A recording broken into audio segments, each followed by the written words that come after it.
Creative Stuff Media presents Tom Talk on Mic Season 1.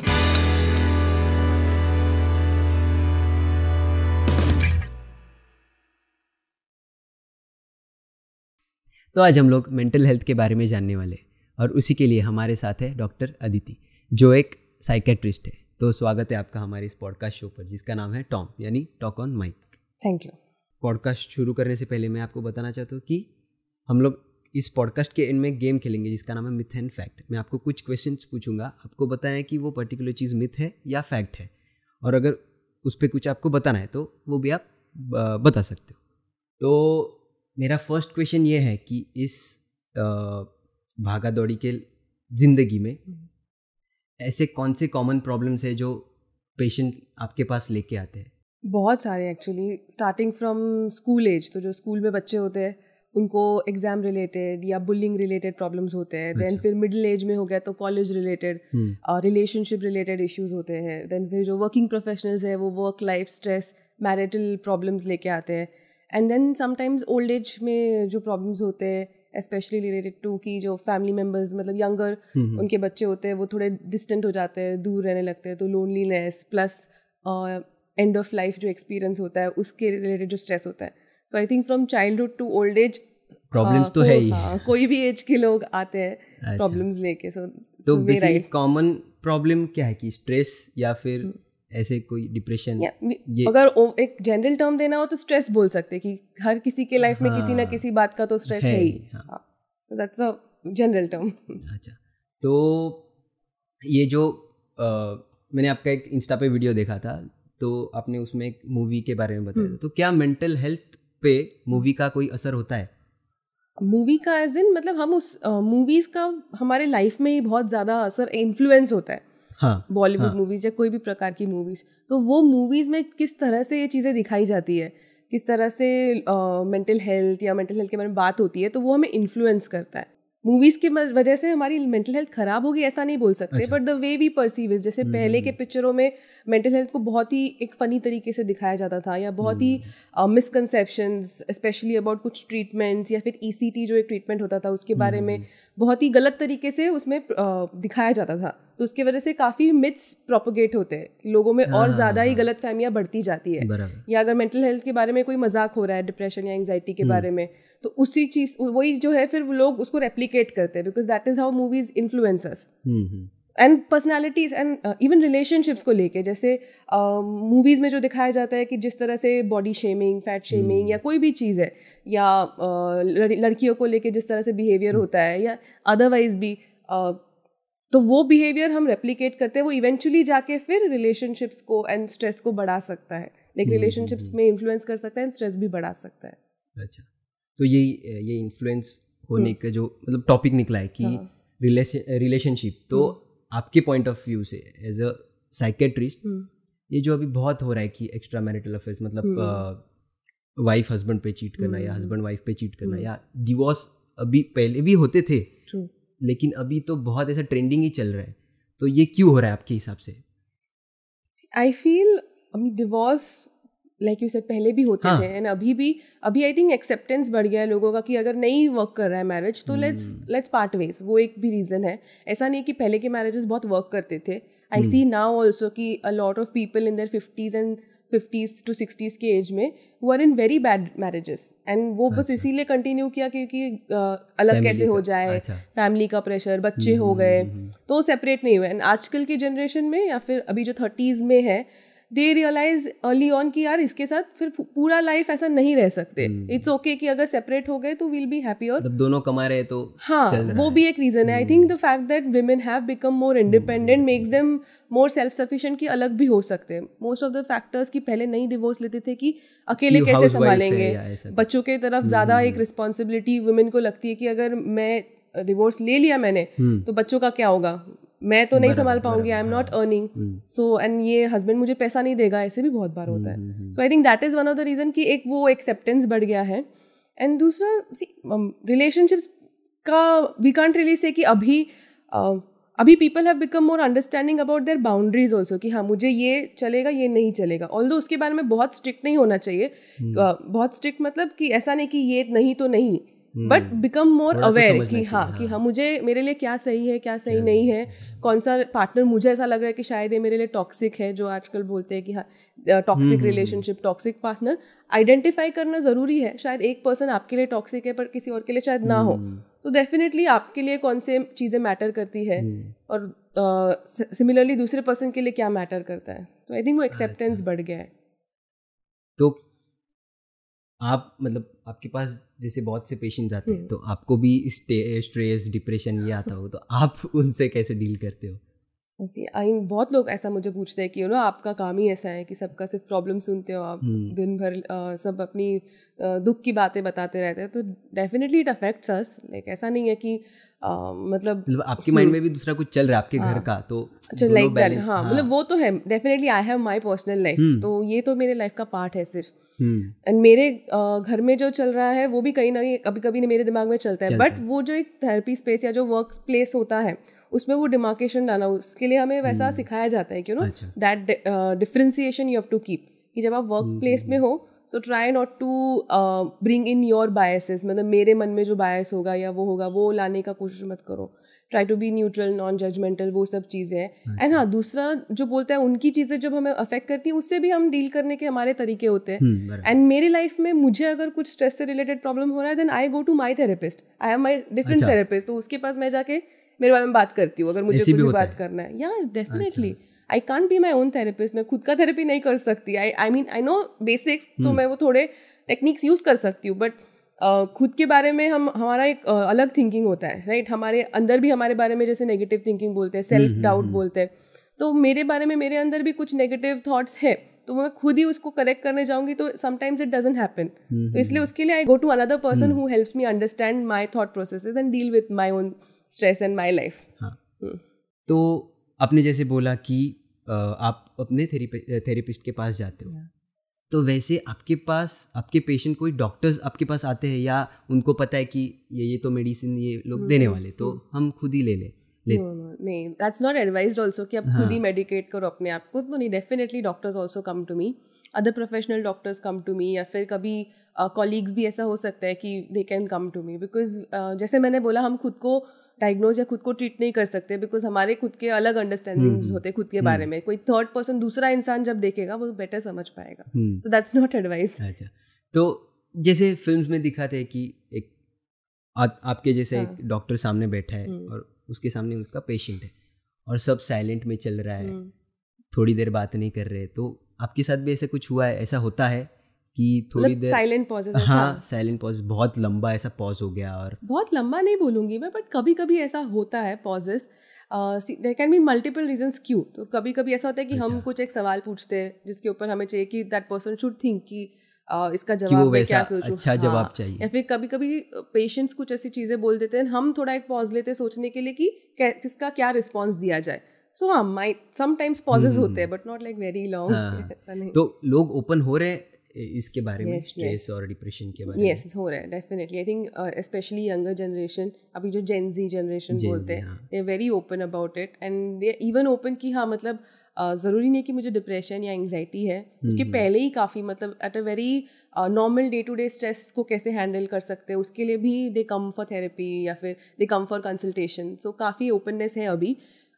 जो older generation है उनमें है थोड़ा सा एक resistance, but they are also becoming aware. हाँ वो है, बट थोड़ा सा उसमें भी अवेयरनेस बढ़ रहा है आई वुड से कि specially after Covid. Like Covid ने सबसे ज़्यादा मेंटल हेल्थ को उसका इम्पोर्टेंस काफ़ी सबको समझ में आया। तो ये जेनजी आपने जैसे बोला, तो जेनजी मतलब हमारे एज के लोगों में ज़्यादा स्ट्रेस किसके बारे में, या एक तो स्टडीज़ या फिर रिलेशनशिप है, ये दोनों में से आई थिंक मतलब ज़्यादा किस में है? I have seen a mixture of everything. मतलब रिलेशनशिप्स भी देखे हैं मैंने कि relationships difficulty, study related difficulty भी देखे, स्पेशली 10th-12th के बाद का जो एक फेज होता है when you to decide a career, वो रिलेटेड भी देखे हैं। एंड समटाइम्स फैमिली रिलेटेड, मतलब पेरेंट्स से रिलेटेड जो इश्यूज होते हैं, तो वो भी देखे। ऐसा कभी आपके पास केस आया है कि तीनों आए, मतलब पेरेंट्स के साथ एक बच्चा है, उसको कुछ अलग करना है और पेरेंट्स बोल रहे हैं कि नहीं हमें इसे इंजीनियर ही बनाना है, ऐसे टाइप्स?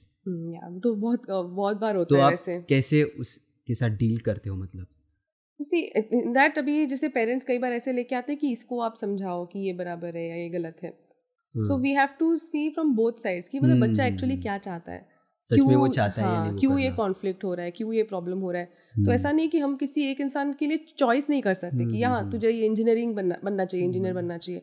तो हम ये बात पेरेंट्स को भी समझाते हैं कि आप भी बच्चे की साइड समझो, आप भी उससे बात करो कि उसे एग्जैक्टली क्या करना है, उसको थोड़ा टाइम दो, स्पेस दो।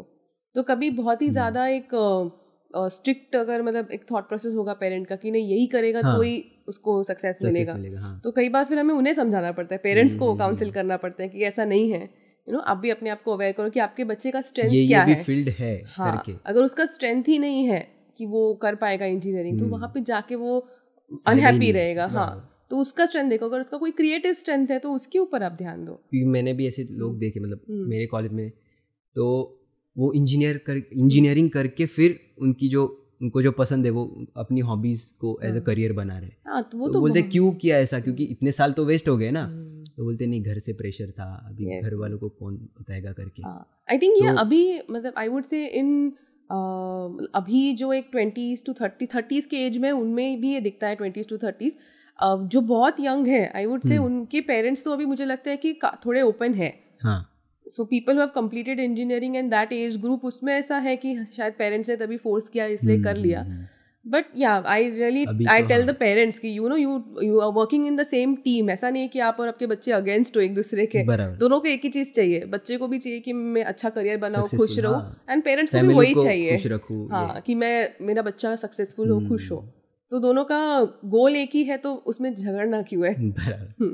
तो साइकेट्रिस्ट और साइकोलॉजिस्ट में क्या फर्क तो है। यस हमने एक वीडियो किया था तो उसकी वजह से हमें पता है कि फर्क तो है, लेकिन क्या प्रॉपर मतलब हमें साइकोलॉजिस्ट की साइड पता है। अभी साइकेट्रिस्ट क्या उस पर मतलब आप बोलना चाहोगे? यस, नहीं, डेफिनेटली फ़र्क तो है। सो सबसे पहले तो जैसे एजुकेशन में ही फ़र्क है। तो जो साइकेट्रिस्ट होता है वो एक डॉक्टर होता है, तो हम MBBS करते हैं, उसके बाद हमारा एक स्पेशलाइजेशन होता है। जैसे कोई सर्जन बनता है तो हम साइकेट्री ये स्पेशलाइजेशन सिलेक्ट करते हैं।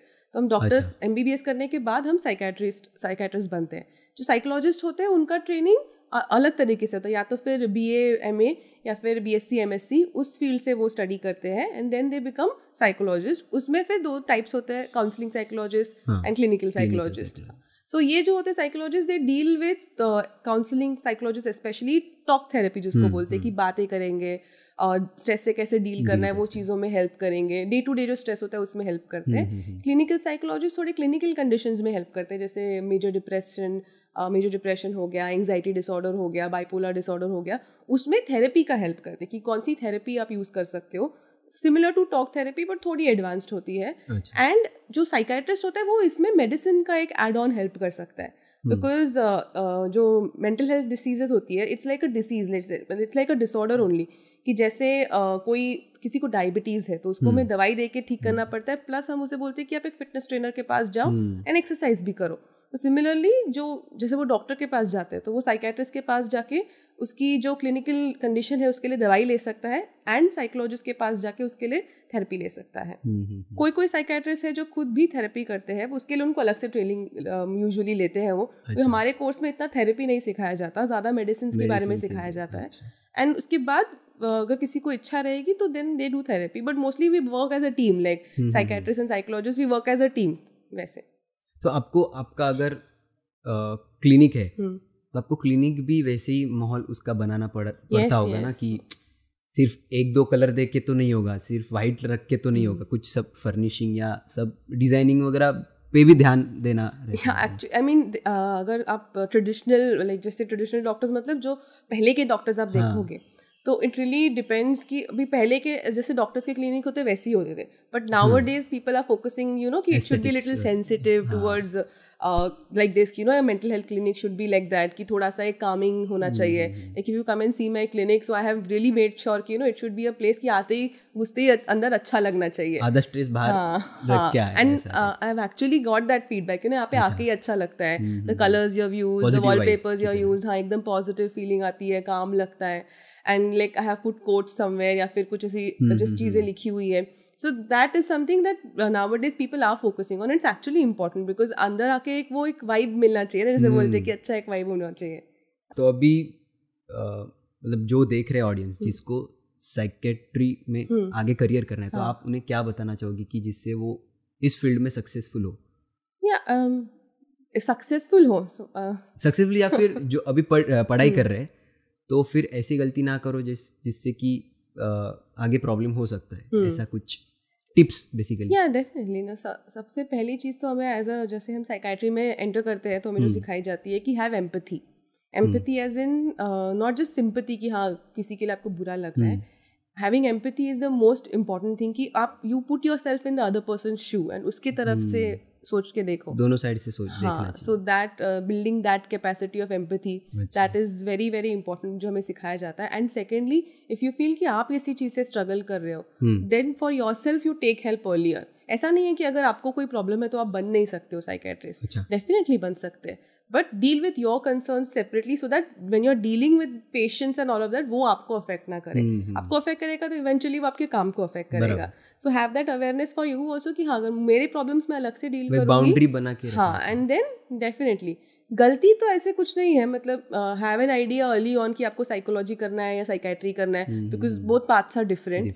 एंड दोनों फील्ड में I feel self care is the most important कि खुद का भी ध्यान रखो while you are taking care of others.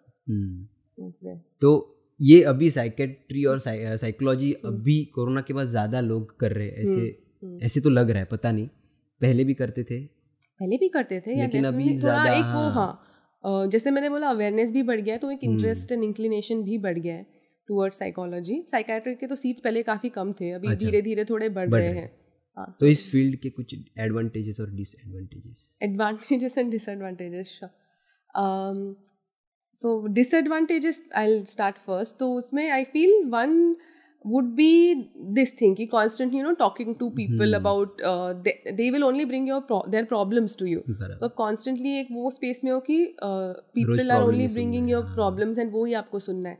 That's a disadvantage अगर आप उसको उस तरह से लोगे. मतलब if you are doing your self work and you understand how to set that boundary, तो वो इतना शायद आपको affect नहीं करेगा. तो work on that. But वो एक चीज़ है कि उसका एक मेंटल टोल होता है हमारे ऊपर, वो एक चीज़ है. बट उसमें एक एडवांटेज भी मैं आपको बताऊंगी. When we work with these patients and जब eventually they are on their healing journey and then they get better and then we see them succeed in life और do things, that's an advantage. Like we are a part of that and we get to witness that कि somebody got something जो वो इतने time से was trying but नहीं हो पा रहा था, या somebody got out of a very bad relationship and उनको बहुत मुश्किल हो रहा था डील करने के लिए, but after taking help they were able to do that. So that's an advantage. We also get to see that. And another advantage I would see कि जो चीज़ें हम सीखते थोड़ी थोड़ी अपने ऊपर अप्लाई कर सकते हैं, तो वो एक फ़ायदा है. और अच्छा, तो आप ऐसे क्या टिप्स देना चाहोगे जिससे कि लोगों का स्ट्रेस थोड़ा कम हो सके, या कम पूरा तो कम नहीं होगा लेकिन कुछ थोड़ा बहुत, कुछ क्या ऐसे कुछ टिप्स? या डेफिनेटली, जैसे अभी स्ट्रेस मतलब बेसिकली क्या होता है, स्ट्रेस बाहर जो भी स्ट्रेस है वो कहीं ना कहीं अंदर जाके हमारे बॉडी के अंदर स्ट्रेस केमिकल्स बढ़ाता है. So there are some things जो आप कर सकते हैं टू रिलीज दैट, या टू रिलीज हैप्पी हार्मोन्स जिसको बोलते हैं हम. So one of the things is definitely जो सभी सजेस्ट करते हैं lifestyle modifications. Have a routine in your life, उसमें आपके रूटीन में थोड़ा एक जैसे फिजिकल एक्टिविटी ये आप इंक्लूड करो. एक जो आपका स्लीप शेड्यूल है, डेफिनेटली मेक श्योर कि वो आपका एक 7 to 8 hours of sleep at least हो रहा है. एंड आपकी एक्टिविटी में एटलीस्ट जैसे आप काम कर रहे हो या फिर आप कॉलेज में हो, you get so engrossed in that कि आप बाकी पार्ट्स ऑफ योर लाइफ आप भूल जाते हो.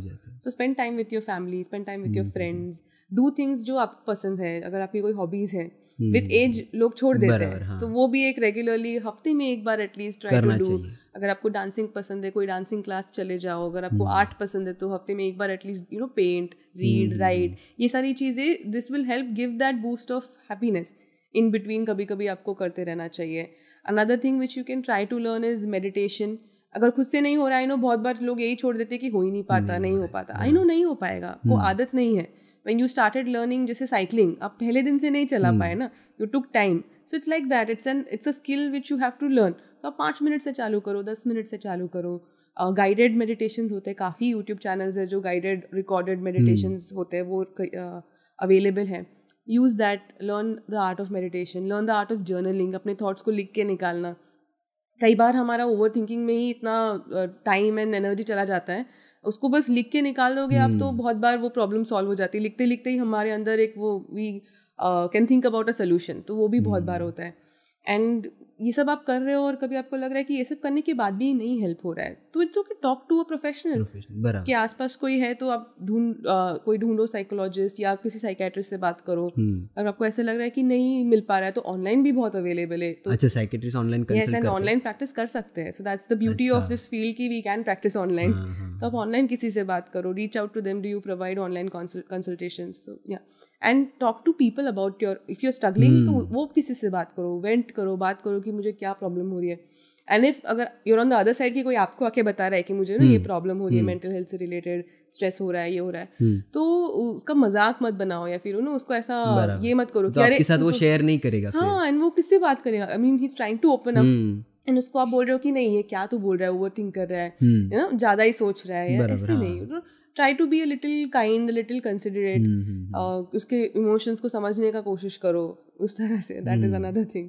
तो क्या फूड भी हेल्प करता है स्ट्रेस कम करने में? फूड हाँ, food as in the nutrition definitely is important. मतलब आपका न्यूट्रिशन बराबर होना चाहिए, you should have a healthy nutritious diet. Food in the sense sometimes it is used as a way of emotional eating. वो हो सकता है कभी कभी आप बहुत अपसेट होते हो तो यू ईट अ चॉकलेट, और ऐसे तो वैसे जो चीज़ें आपको पसंद है। हाँ, वैसे समटाइम्स इट्स ओके, बट अगर वो ओवर इंडल्जेंस हो रहा है कि बहुत ज़्यादा हो रहा है, तो maybe you need to check कि क्यों हो रहा है ऐसा। I am not able to manage my emotions otherwise, तो वो देखना ज़रूरी है। तो या definitely having a good diet जिसमें कोई डेफिशिएंसी नहीं है वो इम्पॉर्टेंट है। हाई प्रोटीन, हाई सारी चीज़ें जो है प्रॉपर मेंटेन होनी चाहिए, बिकॉज जो डाइटरी डेफिशिएंसीज होती है, विटामिन B12 डेफिशिएंसीज एंड ये सारी चीज़ों में भी कभी कभी, हाँ, तो ये सारी चीज़ों में भी कभी कभी ऐसे सिम्टम्स दिखते हैं जो मिमिक कर सकते हैं डिप्रेशन को, जैसे थकान महसूस होना, मूड चिड़चिड़ा रहना, कभी कभी स्लीप डिस्टर्बेंस होना। हाँ, तो ये कभी कभी मिमिक कर सकते हैं। लाइक जब हमारे पास कोई आते हैं कंसल्टेशन के लिए, तो हम उनका पहले तो ब्लड पैनल भी कराते हैं काफ़ी लोगों का। अगर हमें डाउट होता है कि शायद इसका जो प्रॉब्लम है मे बी डाइट की वजह से, या फिर मुझे ऐसा लग रहा है इसमें शायद विटामिन B12 डेफिशिएंसी हो सकती है, D डेफिशिएंसी हो सकती है, तो हम वो सारे चेक कराते हैं। वो सब नॉर्मल आया है, उसमें कुछ प्रॉब्लम हुआ तो हम उसके सप्लीमेंट्स ऐड करते हैं। अच्छा, क्योंकि सिम्टम्स ओवरलैप हो सकते हैं कुछ हद तक। वैसे भी होता है, आपको रिपोर्ट ब्लड टेस्ट भी करना पड़ता है। कभी कभी अच्छा, like most of the times it's better to do it, because ऐसा हमको लगता है कि नहीं होगा, बट नहीं, ऐसा बहुत कॉमन रिस्क नहीं लेना चाहिए। हाँ, and it's good to do a routine investigation, it's important actually. तो जैसे कि मैंने आपको बोला था कि हम लोग एक गेम खेलेंगे, मिथ एंड फैक्ट, तो अभी हम लोग वो शुरू करते हैं। तो फर्स्ट क्वेश्चन ये है कि psychiatric medicines are addictive? This is a myth, लेकिन बहुत बड़ा मिथ है actually. Most of the people have this misconception and इसकी वजह से वो लोग नहीं भी लेते हैं दवाई।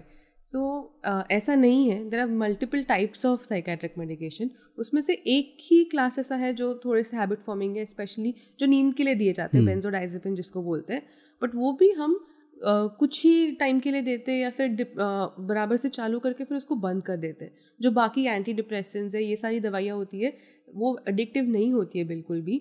I think it's the way कि लोग किस तरह से इसे देखते हैं।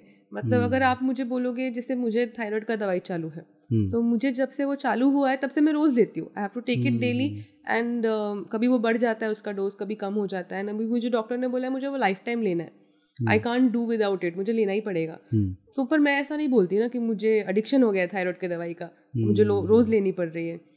But that's how it is कि लोग उसको उस तरह से देखते हैं, इसलिए बोलते हैं कि इसका आदत हो गया। बिकॉज कई बार ऐसा होता है कि they take it for some time, जैसे 1 महीना लेंगे, उनको थोड़ा अच्छा लगेगा, फिर खुद से ही बंद कर देंगे एंड फिर से सिम्टम्स आ जाते हैं। तो अगर ऐसा आप करोगे तो आपको लगेगा कि मैंने बंद कर दी दवाई और सिम्टम्स आ गए, बट 1 महीने के बाद आपको बंद करने बोला था क्या डॉक्टर ने? आपका कोर्स क्या है? आप अगर बराबर से कोर्स करोगे, कभी कभी कोर्स 6-7 मंथ्स का होता है, कभी 1 साल का होता है, तो थोड़ा लॉन्ग टर्म होता है कोर्स, आई एग्री, बट उसके बाद हमको उसको धीरे धीरे टेपर करना पड़ता है, बहुत ग्रेजुअली हम उसको कम करके बंद करते हैं। तो कुछ लोग का बंद भी हो जाता है। एंड ये इलनेस ही ऐसी है कि उसका ये फीवर के जैसे नहीं है कि आप उसको ट्रीट कर दो इसका क्योर हो गया, ऐसा नहीं है। It's manageable. मतलब अगर किसी को है ये कंडीशन तो वो बिल्कुल वापस आ सकती है, इसलिए शायद उसको वापस से एक बार कोई एपिसोड हो सकता है, उसको फिर से ट्रीट करना पड़ सकता है। So the way you look at it, that's important. तो इसकी कुछ साइड इफेक्ट्स होते हैं ये मेडिसिन के? साइड इफेक्ट्स, या there are some side effects, but ऐसा मतलब अभी जैसे थायराइड का मेडिसिन मैंने एग्जांपल दिया, तो वो भी बिना साइड इफेक्ट के तो नहीं है। कोई ना कोई दवाई है तो कुछ साइड इफेक्ट्स होते हैं, but they are manageable. Like अगर आपको हो रहे हैं side effects, talk to your doctor about it कि मुझे इस दवाई से ये प्रॉब्लम हो रही है. किसी को शायद नींद आ सकती है, किसी का शायद थोड़ा वेट गेन हो सकता है. बट अगर आपको ऐसा हो रहा है तो आप खुद से मत बंद करो, discuss it with your doctor and they will definitely suggest an alternative. अगर आपका वेट गेन हो रहा है but how is your life style otherwise, आप जंक खा रहे हो, आप बिल्कुल एक्सरसाइज नहीं कर रहे हो, तो नॉट नेसेसरी ना किसी दवाई की वजह से हो रहा है. तो येस, बट हमको दोनों चीज़ें मैनेज करनी है कि साइड इफेक्ट इतना भी नहीं है कि वो सबको ही होगा, बहुत उसके फ्रैक्शन चांसेस होते हैं. एंड हमें प्रोज एंड कॉन्स दोनों को बैलेंस करके देखना पड़ता है कि फ़ायदा ज़्यादा है. अगर आप you continue living like this in the state that you are, उससे आपको ज़्यादा साइड इफेक्ट होंगे, राइट. एंड साइड इफेक्ट से याद है, like people will drink alcohol and वो आप लाइक पी लोगे रोज या 3-4 बार हफ्ते में, एंड वो लेते टाइम इतना नहीं डरते जितना जैसे दवाई लेते टाइम डरते हैं. सो वो भी एक है. एंड जो भी doctor like proper qualified doctor जो डोज ऑफ मेडिकेशन यूज़ करता है वो डेफिनेटली आपके वेट, एज एंड सबको कंसिडर करके ना, आपकी जो भी बाकी दवाइयाँ चल रही है उसको कंसिडर करके वो सजेस्ट किया जाता है. बहुत ऐसा नहीं कि आपको ये प्रॉब्लम है एकदम हाई डोज में दे देंगे. तो बहुत हाई डोज में कभी कुछ साइड इफेक्ट हो सकता है, पर जो अप्रोप्रिएट डोज है that is more effective than anything, like I would say. तो आपने जैसे बोला कि ये अल्कोहल वाला, तो क्या आप सजेस्ट करोगे कि थोड़ा सा ठीक है या पीना ही नहीं चाहिए? लेकिन कोई भी ऐसा सजेस्ट नहीं करेगा कि थोड़ा सा ठीक है. Any amount of alcohol, any drug is not the right thing for you. And in some conditions specially अगर जैसे कोई जैसे हम जेनेटिक्स बोलते हैं ना, तो some people are just genetically more prone to addiction. कि हाँ, उनको फैमिली में अगर किसी को है अल्कोहल डिपेंडेंस, तो आपको भी हो सकता है अल्कोहल डिपेंडेंस. अच्छा, ये भी होता है, उसकी वजह से भी हो सकता है. And it's better to stay away only. मतलब जैसे कोई भी चीज़ का आपको ऐसा लगेगा कि हाँ अभी एक टाइम के लिए पी लिया, पर उसका long term complications you not aware of. And family की वजह से जैसे जेनेटिक एक मेकअप होता है हमारा, जेनेटिक होता है, तो वो हमें ये कर देता है, मतलब प्रोन कर देता है कि उतना क्रेविंग हो सकता है या उतना डिपेंडेंस हो सकता है, वैसी भी चीज़ें हो सकती है. तो ये मतलब मिथ ही है. हाँ, they are not addictive. Psychiatrist सिर्फ मेंटल इलनेस वाले पेशेंट्स को ही देखते हैं. That's a myth. मतलब इलनेस है या नहीं ये तो बाद में पता चलेगा ना. लॉट ऑफ द टाइम्स, हाँ, लॉट ऑफ द टाइम्स ऐसा भी है कि नॉट नेसेसरी कि हर किसी को मेंटल इलनेस है. काफ़ी एक माइल्ड या प्रिमिटिव स्टेज पे भी वो प्रॉब्लम हो सकती है कि उनको शायद इतने सीवियर सिम्टम्स नहीं कि उनको डायग्नोसिस है, बट डेफिनेटली कुछ प्रकार का स्ट्रेस है जो वो नहीं हैंडल कर पा रहे. So yes, and so I think it's a myth. मतलब साइकेट्रिस्ट सिर्फ मेडिसिन ही देते हैं. वो भी एक मिथ ही है. जैसे मैंने बोला, अगर वो इतने प्रिमिटिव या अर्ली स्टेज पे आए हैं तो वी कैन रेकमेंड देम कि फर्स्ट आप थेरेपी लेके देखो. जैसे मैंने बोला, लाइफस्टाइल चेंजेस हम एडवाइस करेंगे कि अगर मुझे लग रहा है कि आप टाइम से सो ही नहीं रहे हो, if you are telling me कि आप मैं सिर्फ 2 घंटा सो रहा हूँ, तो मैं पहले तो आपको बोलूँगी पहले नींद ठीक कर लो, शायद बाकी प्रॉब्लम ठीक हो जाएगी. तो ज़रूरी नहीं है कि सब किसी कोई मेडिसिन देते हैं, नहीं, ऐसा नहीं है. We also advise other things like lifestyle changes, therapy and all. And फिर ज़रूरत पड़ा तो some cases yes medications are used. तो लोगों को ऐसे मतलब आपके पास आते तो ऐसा डर नहीं होता कि अरे हम लोग इसके मेडिसिन कैसे ले, और ऐसे सब? नहीं, डर तो होता है कि हाँ ये तो दवाई चालू कर देंगे या फिर मेडिसिन ही लेना पड़ेगा. तो ऐसा नहीं है कि लेना ही पड़ेगा. There are non pharmacological methods जो हम यूज़ कर सकते हैं. बट अगर वो नहीं हेल्पफुल है, अगर हमें ऐसा लग रहा है कि आपकी कंडीशन सिवियर है, तो हम उन्हें ये समझाने का कोशिश करते हैं कि डोंट मतलब try to look at the illness as a whole. कि ऐसा नहीं है कि मतलब आपको दवाई लेने से कुछ प्रॉब्लम होगी, तो हम उनके जो भी डाउट्स है वो क्लियर करने का कोशिश करते हैं. मेडिसिन रिलेटेड जो भी मिथ्स है उनको. तो ये मिथ है कि आप सिर्फ मेडिसिन प्रिस्क्राइब करते हैं, ऐसा नहीं है. यही फिर से वही क्वेश्चन है कि psychiatrist will force you to take medicine. No, that's also myth. वो सेम ही बात हो गई. हाँ, तो एक ही में कवर हो गया. In fact like when we formulate a treatment plan, like हम जब डिस्कस करते हैं कि चलो आपको ये प्रॉब्लम है, ये तकलीफ है आपको, इसके ये ट्रीटमेंट ऑप्शंस है, तो we try to include the patient in the treatment plan कि आप डिसाइड करो आपको क्या करना है. वी गिव देम ऑप्शंस कि मेडिसिन भी ले सकते हो, थेरेपी भी ले सकते हो, एंड आपके लाइफस्टाइल में ये चेंजेस भी कर सकते हो. Where do you want to start? कोई लोग खुद ही बोलते हैं मुझे बहुत तकलीफ हो रही है, एंड आई थिंक मेडिसिन के साथ भी ये सारी चीज़ें मैं करना चाहूँगी. मैं ये नहीं बोलूँगी कि सिर्फ दवाई ले लो सब ठीक हो जाएगा. No, you have to do the other things also. Like in fact मैं थेरेपी 99% लोगों को सजेस्ट करती हूँ. बहुत ही ऐसे कम केसेस होंगे जिनको मैं सजेस्ट नहीं करती हूँ. दैट्स अ डिफरेंट रीजन कि कोई चीज़ें होती है जिसमें शायद वो इतने अभी रिसेप्टिव नहीं है थेरेपी को लेके, थोड़े मेडिसिन या ट्रीटमेंट के बाद हो पाएंगे. सो आई थिंक इट्स अ वैसे भी होता है कि in some cases it is not therapy. हाँ, इन सम केसेस बहुत ज़्यादा सीवियर कंडीशंस है या कुछ ऐसी कंडीशंस है, ऐसी सीवियर साइकेट्रिक यानी इलनेस है. किस चीज में? डिप्रेशन या फिर नॉट जस्ट डिप्रेशन तो एक टाइप ऑफ मेंटल इलनेस हो गया ना. देयर आर अदर इलनेसेस जैसे बाइपोलर मूड डिसऑर्डर, स्किज़ोफ्रेनिया, ये सब जो साइकोटिक स्पेक्ट्रम में आते हैं. हर कोई थेरेपी को लेके रिसेप्टिव नहीं होता है या उस स्टेज में नहीं होता है कि वो थेरेपी ले पाए. तो पहले हम उनको मेडिकल मैनेजमेंट सजेस्ट करते हैं एंड वंस थोड़ी सीवियरिटी कम हो जाए तो हम थेरेपी सजेस्ट करते हैं वैसे. अच्छा. Psychiatric medication change your personality? I don't think so. No, that's also myth. मतलब पर्सनैलिटी मतलब जैसे अगर you are feeling depressed, you are feeling anxious, it will definitely correct that, but it will not change you as a person. कि personality नहीं change करेगा वो, ये भी एक प्रकार का मिथ ही है. मिथ. या फिर ये क्वेश्चन ऐसे बोलना चाहता है कि मेडिसिन लेके या तो आप ठीक होंगे या और बीमार हो जाएंगे, ऐसा भी ये क्वेश्चन का ये हो सकता है. हाँ, मतलब ठीक मोस्टली तो ठीक ही होते हैं. हाँ, तो it doesn't change your personality. No, that's a myth. Psychiatrist normal human emotions को भी एज अ डिसऑर्डर बता देते हैं. No. It's not. In fact, when people tell me कि इनको बहुत गुस्सा आता है, I say normal है, मुझे भी आता है. It's okay. Anger is a part of your varied spectrum of emotions. मुझे भी उदासी लगती है, मुझे भी कभी एंग्शियस लगता है, मुझे कभी गुस्सा आता है. तो it's okay, that's a part of it. अगर मुझे आप बताओ कि अरे मेरा ब्रेकअप हो गया and I should not feel sad, that's not rational thing ना. मतलब दैट्स इरैशनल एक्सपेक्टेशन कि मुझे बुरा नहीं लगना चाहिए. तो देन आई टेल देम मतलब आपके साथ कुछ नहीं हुआ है. हाँ, इट्स आई टेल देम कि everything is normal. You have to feel all your emotions. जब वो बहुत एक्सट्रीम होते हैं तब हम उसको डिसऑर्डर बोलते हैं. या फिर आपको जैसे 2-3 हफ्तों से सिर्फ उदासी ही लग रही है continuously, nothing makes you feel good, कुछ भी अच्छा नहीं लग रहा है, and you continuously just feeling sad and low, that then we diagnose something. अगर हमें ऐसा लग रहा है कि हाँ शायद दिस इज अ डिसऑर्डर, वैसे सीरियस या कुछ सीरियस प्रॉब्लम है. तो ये मिथ. यस, ये भी मिथ ही है. नेक्स्ट क्वेश्चन ये है कि there is no difference in getting psychiatric medicine from regular doctor? No, that's see. अभी रेगुलर डॉक्टर्स मतलब अगर आप बोलो there are different types of doctors ना. मतलब जैसे MBBS होते हैं, प्लेन MBBS, या फिर कुछ नॉन MBBS डॉक्टर्स जो होते हैं, आयुर्वेदिक, होम्योपैथिक डॉक्टर्स. सो कभी कभी ऐसा होता है, I don't know why, but people, हम साइकेट्रिस्ट उनको दवाई देंगे, वो उनको डर लगता है, बट कोई फिजिशियन या उनको वही साइकेट्रिक दवाई लेगा तो ले लेगा. So that is one question I have कि क्यों ऐसा करते हो आप. एंड आई वुड सजेस्ट कि the doctors also, like honestly I tell you, like when we are doing MBBS also हमें इतना साइकेट्री नहीं सिखाया जाता. It's a minor subject, like हम बहुत कम पढ़ते हैं उसको, बिकॉज इतनी सारी बड़े बड़े सब्जेक्ट्स होते हैं, उसमें से हार्डली हम साइकेट्री एक साल में हमें कुछ क्वेश्चन आते हैं उतना ही पढ़ते हैं. तो ऑन एन MBBS लेवल उतना एक्सपोजर ऑफ साइकेट्री होता ही नहीं है. सेल्फ लर्निंग की तरह, सेल्फ लर्निंग की तरह. एंड आपको लग रहा है प्रॉब्लम है तो आई वुड सजेस्ट कि आप रेफर कर दो साइकेट्रिस्ट के पास, खुद से दवाई देने से अच्छा.